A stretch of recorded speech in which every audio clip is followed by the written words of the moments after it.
Вкусотията, която се избра да я покажа днес, има много имена. Дюнер, рап, тортила, бурито, тако и всички те представляват върху тънка питка, месо и гарнитура.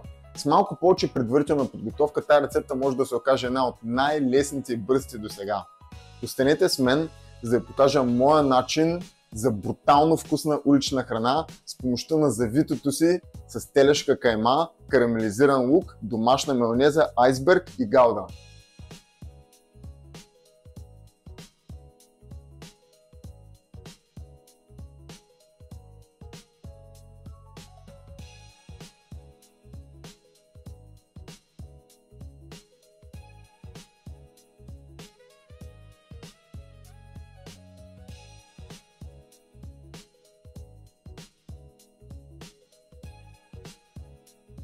В какво се изразява предварителната ми подготовка? Ами, карамелизирания лук ми е вече сготвен, защото имам достатъчно рецепти в канала, който може да видите на него. И че съм се настъргал гаудата.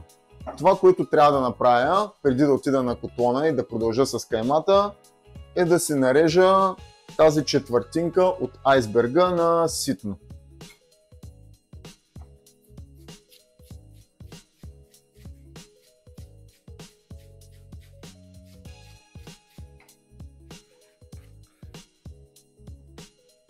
Това е нещо, което трябваше да свърша преди да отида на котлона да продължа с каймата. На загрято тиганче наливам малко мазнина и започвам с готвенето на телешката кайма. Има около 200 грама.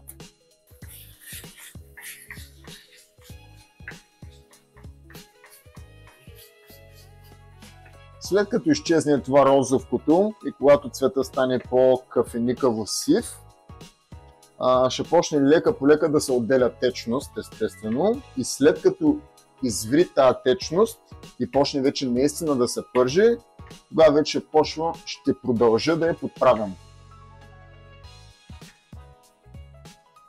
Почна лека по лека да извира.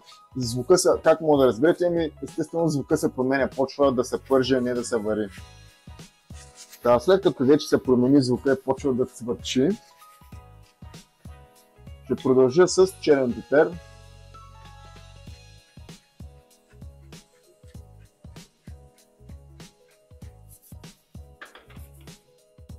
След черния пипер, една чайна лъжица чубрица. След чубрицата малко кимьон.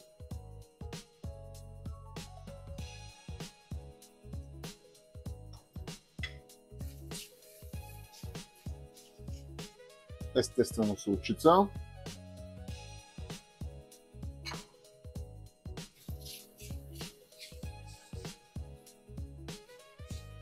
Малко соев сос.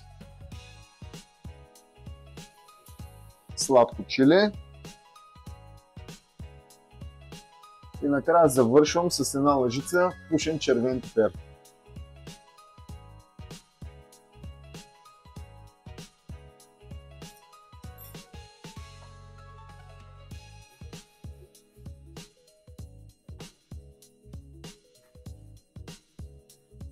И с червения пипер завърших готвенето на каймата за завитото.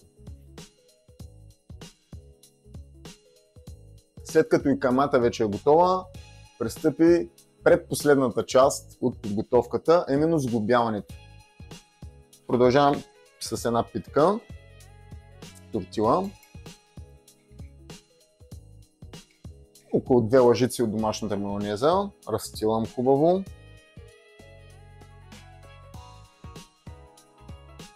След нея с айсберг.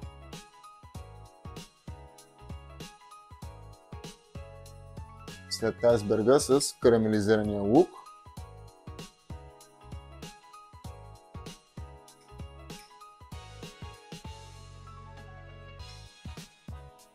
След него каймата.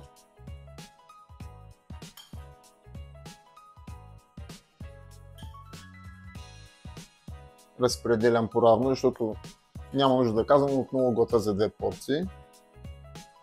И накрая гаудата. И завивам първо двата края, за да може да ни излезе. И вече почваме така да стягам, притискам внимателно. Оставям си малко майонеза, за да може да ми залепи края. Остана на дъската, това не е проблем. И същата процедура с втората, даже така ще си обера майонеза от дъската с нея. И пак същото.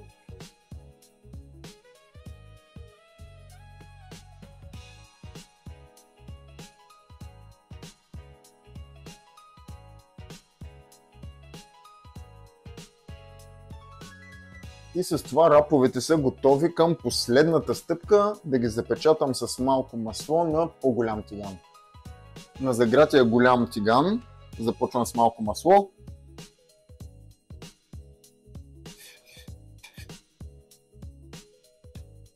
И след него едно по едно с тази част първа да се запечата долницата, за да мога като я запечата да не се отвори после.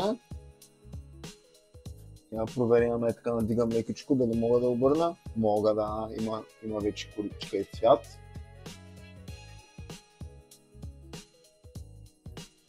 Даже ще обърне от всяка страна по малко.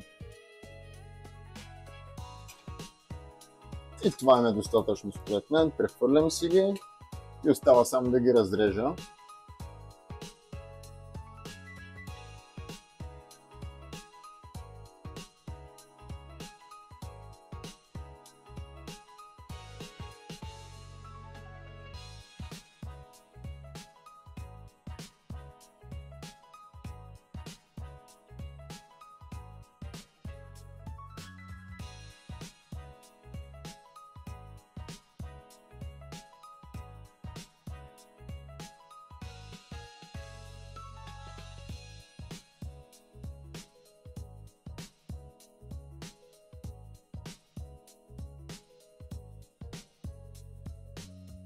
Във Facebook бях качил публикация, в която ви бях попитал, ако може да си изберете едно ястие, което може да ядете до края на живота си, какво би било то? Моето е това завито щастие. Единственият начин да проверяте колко е вкусно е да си го направите сами. Може да ми пишете в социалните мрежи за идеи, въпроси и впечатления. Благодаря ви за отделеното време, пожелавам ви приятна и вкусна вечер от мен, Светлин, и нека моя начин стане твоя начин.